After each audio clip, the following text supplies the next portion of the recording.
Hello everyone and welcome to Star Ruler 2. This is an indie 4X game released last year actually, but I completely missed that it came out unfortunately. But yet just had an expansion called Wake of the Heralds released just over a week ago, or maybe it was just a few days ago. I'm not entirely sure. Either way, I found out about this game from a Reddit thread, so thank you Reddit thread for bringing attention to this game to me. And I also learned there that the devs are unfortunately struggling a bit financially. So I felt really compelled to buy this game and try it out, because while I'm not the biggest 4X player in the world, I do like conquering the world or not world, but universe from time to time. That seems like a fairly fun thing to do. So without further ado, let's just jump into the game. And here we're presented with the 9 races of the game, the ones you can pick from and play as. From Terrakin to the first. These 4 are not recommended for beginners, so I probably should try to stay away from them. While these are, well, I suppose recommended for beginners. The Terrakin, which I'm guessing are some form of human. The Oko, which is some sort of plant the mother stock wishes us to grow. The Hunan, which are robots by the mainframe's edict. These guys are religious nuts. Because the old gods are restless, apparently. And these people who seem to be very into peace and prosperity. And who likes peace when you can have war? But for the purpose of keeping it somewhat simple, let's go with the Terrakin, our distant relatives, I suppose. And they start with hyperdrive, so there's different technologies for propelling yourself around in space. Hyperdrive, fling beacons, gates and slipstream, and I think there's maybe something else. But I can see how the first are, not recommended for beginners, considering they start with no FTL drive whatsoever. So I don't really know how that will work out. And the Terrakians start with a government empire, which has a bonus of extra nearby asteroids. They start with a heavy carrier with support ships, and a couple of starting cards and starting attitude of delinquent. I am not certain about this starting cards and starting attitudes, what they do, because I honestly haven't played this game all too much. I just played it a little bit. Actually, this is my second attempt at recording this, because I did one recording first. Thinking to myself, I'm just going to jump into this game, not having played any of it, not knowing anything about it. Let's just say it was 45 minutes of not knowing what the hell I was doing. And I didn't, in good conscience, could, release that into the world. You can customize the race, and you can even load a customized race from before, though I won't do any such things right now. So let's just play Terrakin. And here are the different empires in the world. And start with the first and Heralds. I don't like the Heralds, because when I tried to play a bit more, I was fighting the Heralds. And honestly, since I did play a bit more, I got completely crushed. Granted, I'm not the best player, so maybe we should start with easy. This one is easy, this one is a normal. That sounds all nice. What is this? Oh, you can assign to teams. No teams, though. No teams. And I will play in the Spiral Galaxy. 60 systems is quite a lot, so maybe we should bring it down to 40. That seems alright. And here we do have, planet frequency. Maybe increase that a bit, like 110%. And here's the other thing. So here it actually gives pop-ups to some of them, like resource scarcity and civilian trade activity. And even, you can customize quite a lot here. That will change how the universe is created and how the game is played, I suppose. I did play with enabled Dread Pirates before. It basically spawns a really, really big pirate ship. And, I can't really handle that. Diplomacy events I've never fully understood, so let's keep them on for the sake of having new interesting things happen. And beyond that, everything is just looking all fine and dandy, so start the game. So, here we are, starting out in the world, starting on a planet called Daruda 1, which is part of the Federal Terrakin.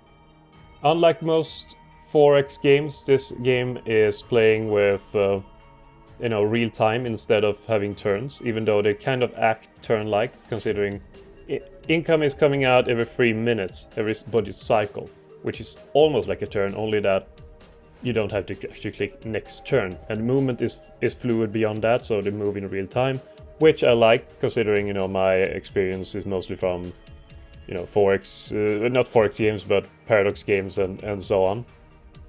And the Ruta one is right now a level 1 planet.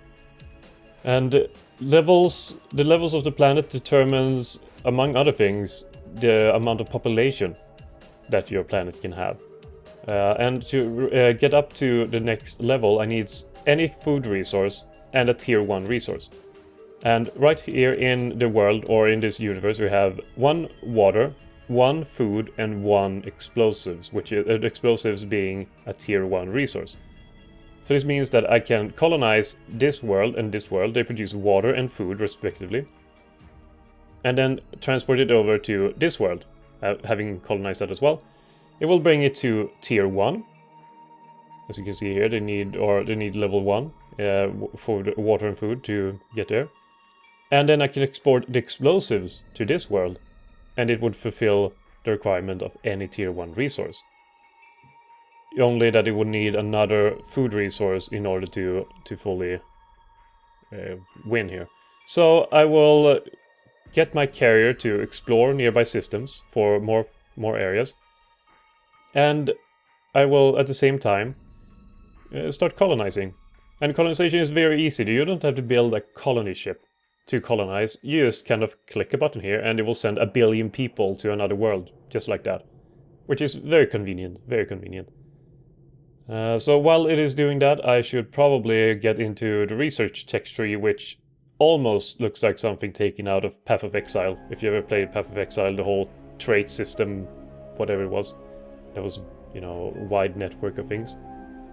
And just like, not just like, I'm trying to almost making it sound like, oh, they are exactly the same. They are not, but things like, for example, here we have organization, which is kind of like a generic upgrade or tech. And it is placed here, increases the maximum support command of all flag tiers by 10%. And that is the same thing found here. So they, you know, they repeat in different areas. A bit like, you know, Path of Exile. If I'm going to do like any kind of comparison there. So that will be that. And I mean, I don't have it right now when it comes to research. I'm not producing any research because I don't have a research complex. So I think actually I will have to build a research complex on my main world. I will place it here in where there's no ice. All these buildings, like most of the buildings, like cities and other minor buildings, are produced naturally. You don't have to actually build every single building yourself. You can build the buildings here, but as you can see here, they cost a lot. They cost a lot, like 300,000 does a research complex cost, and it has a high upkeep as well, the 160k. So this means that you don't actually build that many buildings yourself, because when building a research complex, it also it says here gives 1 research generation, adds 1 research pressure. Here is the pressure. I'm hoping I'm making all this make sense. But various buildings and resources that you import to a world gives certain kinds of pressure. Like the research pressure here will make a research lab or university spawn naturally. The university, which you don't have to pay for, you don't have to build yourself, will also add research. So most of the economy generation and things like that happens naturally through that way. But yeah, let's not waste more time here. Let's colonize the rest of the worlds here. And you can speed up to times 10, so I should probably do that in the beginning here. And my ship has reached another system here, and this system has water, fruit, fish, and coal apparently.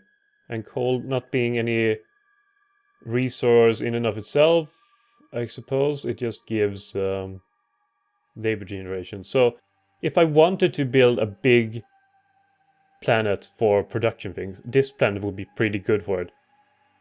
Because there's a certain thing called labor. Labor is used to build ships and you know, orbital stuff. As you can see here, the hammer is the labor. Your starting planets, at least with the Terrakin, starts with a factory that adds labor generation to the planet.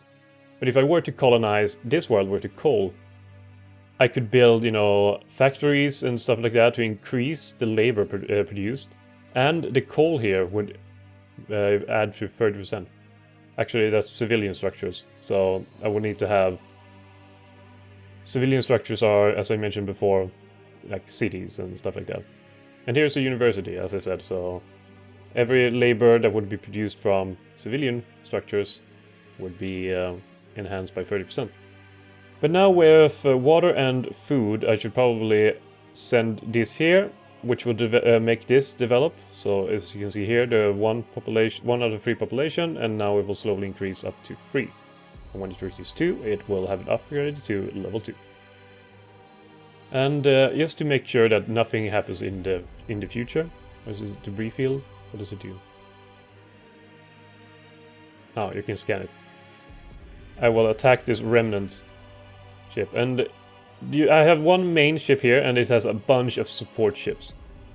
I will probably head into building ships eventually, but right now I'm fighting against this remnant guy here. It's a fairly, you know, it's not that strong, so it will be destroyed. There we go, and just you know, mop up the rest of the resistance, I suppose. That should be fairly good. And that is all the strength I have here. And that brings me, actually, when I'm waiting for the planets to align, I suppose. Here is, you know, attitudes. So delinquent has, you know, is the attitude that the Terrakin starts with. And they have various levels here. So level 1, gain 5 defense reserve. So that is various levels you can reach by completely, you know, certain attitudes have certain requirements. So when I destroyed remnant fleets, like I just did, I level up.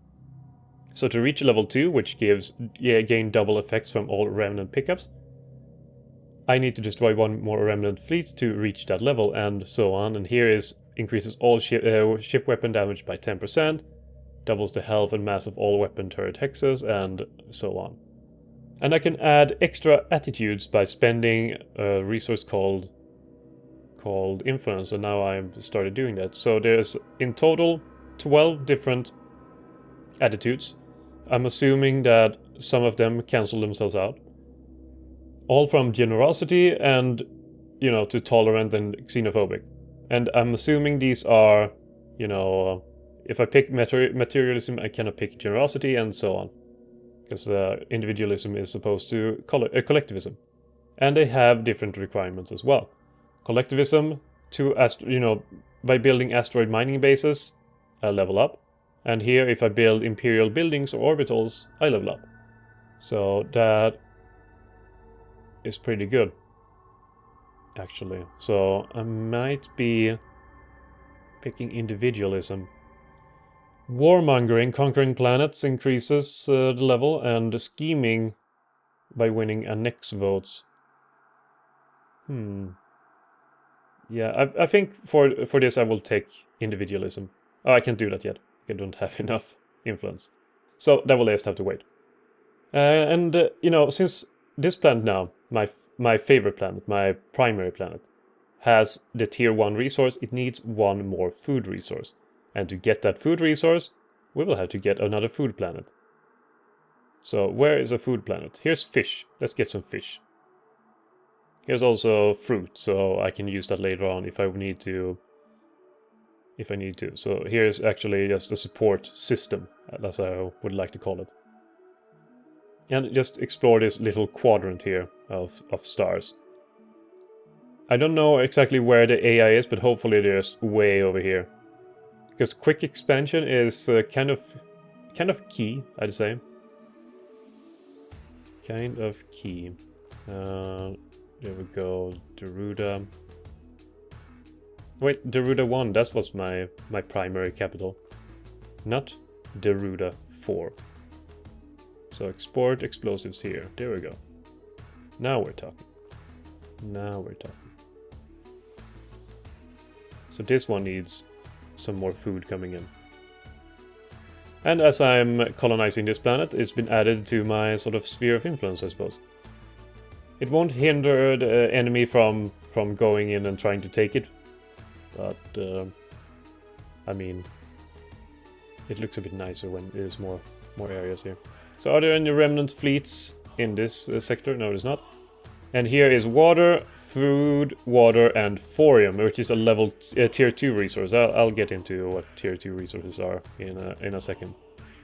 And actually, here is the second. So for level 3, you need, you know, these are completed. So now I need another food resource. I need another tier 1 resource from some planet, and I need a tier 2 resource. And tier 2 resources, such as thorium here, is gained by getting to level 2. So to get to level 2 and get thorium, in order for my planet to reach level 3, I need to get another tier 1 resource to Jor 2, or to get to thorium. So there's a lot of getting things, you know, going in certain ways. And since I have this planet here that can export itself to, you know, get more water, I guess, and over here I have explosives again. So I could use these explosives to enhance my primary planet. That is something I could do. That is something I actually might do. But I could also send it here to get thorium. One way or another, to get, either way, to get the Ruta 1 to level 3, I will need, in fact, 2 more tier 1 resources. Because I need 1 to get to tier 2, and I need 1 to get to, you know, get this one. And I need a food as well. I need 1 food as well. And this one is going to reach this water planet here. Which I, now in hindsight, don't know why I'm actually taking. Planets that are just, you know, for food, they don't sustain themselves, so they cost money each time, because their population is only 1. The only way to increase the population for these are if they have a moon available. Like this planet actually has a moon. That means I can build a moon base on it, which increases the population by 2. So that would actually mean that I earn more money. It costs 500k to do it, but in the end it will all be worth it, I suppose. So now there's the next budget tick, and now suddenly I have the money to build the moon base. So that is going to happen, increasing the population even further, which gives more money. So right now it is actually giving us a fair bit of money. But this planet is, so far, not actually giving too much. Huh. So yeah, these bases are being built. I'm assuming it's because of the attitude. But that is, you know, an assumption. Here we have a lot of things. Pekelim, which I guess means that it's a fairly decent place to start having a, you know, colonization outpost at. We have medicines here, which is tier 2 resource. We have fish, a lot of fish. A lot of fish. Which is not good. I didn't want another tier 2 resource. I wanted a tier 1 resource. Because I don't have another one here. I only have this one, which you can use. I can use the water and fruit here to enhance this one, to get to this one, to then get to this one. You see, there's a lot of, like, you have to build this whole sort of trade complex here to get things to the right places. So, in essence, just to colonize everything correctly, let's colonize these 3 planets. So these 2 can then export here, and then have, you know, the colonization of this one to then colonize like this. So I can establish this even though I haven't really taken the areas for it. And I can pre-establish the trade routes even when I haven't colonized the planets, which is pretty nice. And useful. Primarily useful. Here's fruit, meat. No, wait, that's food, water, and neutronium. Another tier 2 resource. I still haven't found a good tier 1 resource to use. This is not good, actually. It means that my planet here will be stuck at level 2. unfortunately, unless I can find that again. So yeah. Like last time I played, I had an issue finding tier 2 resources, but, you know, things just gotta have to be different, right?